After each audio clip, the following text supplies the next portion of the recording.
Hey folks, welcome to a solo edition of Your Career Cure. This is Gail Tolstoi-Miller, and today I'm going to discuss how to combat ageism during the interview, whether it be a phone interview, in-person interview, Zoom interview.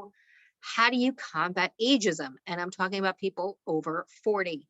Yes, it's a real thing.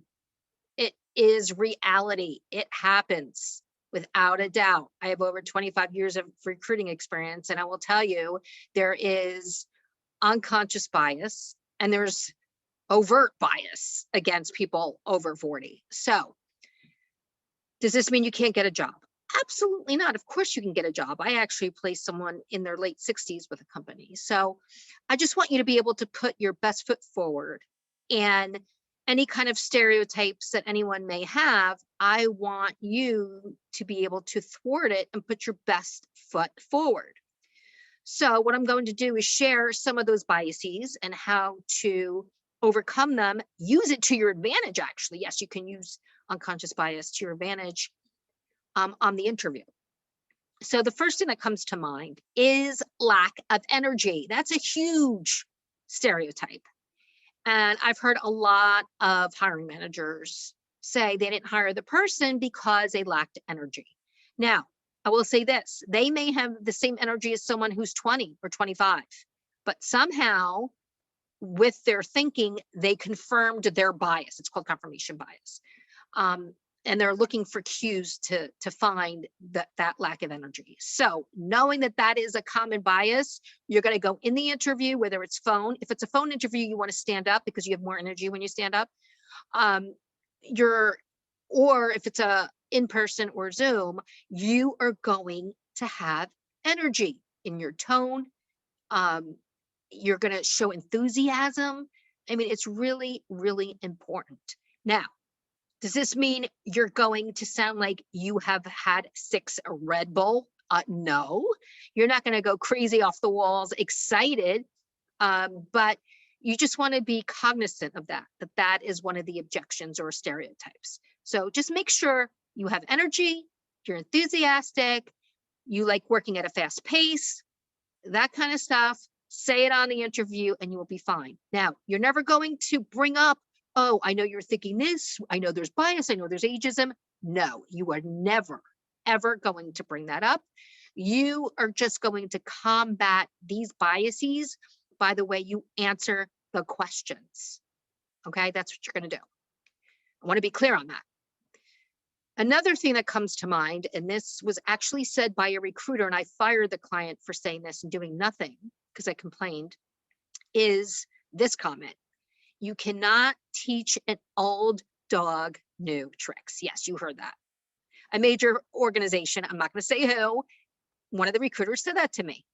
So he just had the guts to say it. But there were other recruiters and hiring managers that think the same way. So as someone who is over 40, what are you going to do on the interview so they do not think that of you? You are going to tell them all the projects that you were on as far as forward thinking, your curiosity, keeping up with the latest technology.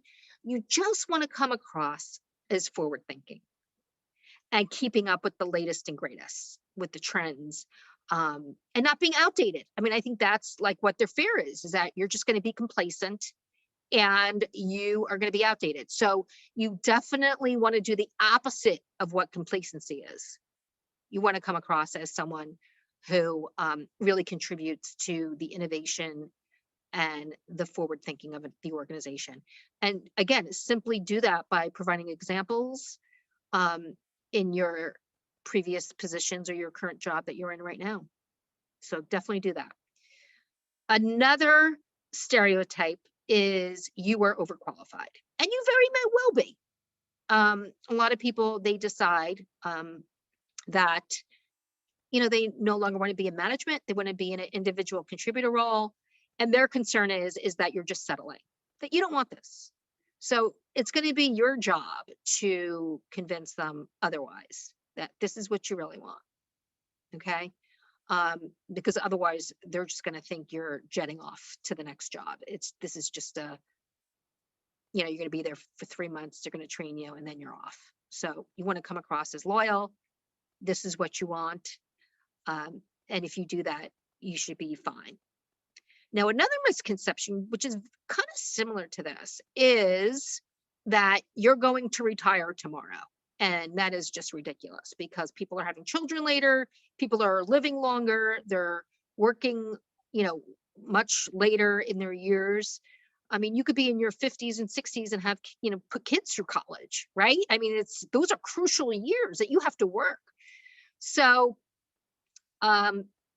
I would subtly say that this job, you could see yourself working for this company for many, many years. That's all you have to say. Really, that's it. Like, you don't have to say much. You're not going to say, oh, don't worry, I'm not going to retire. Like, don't say that.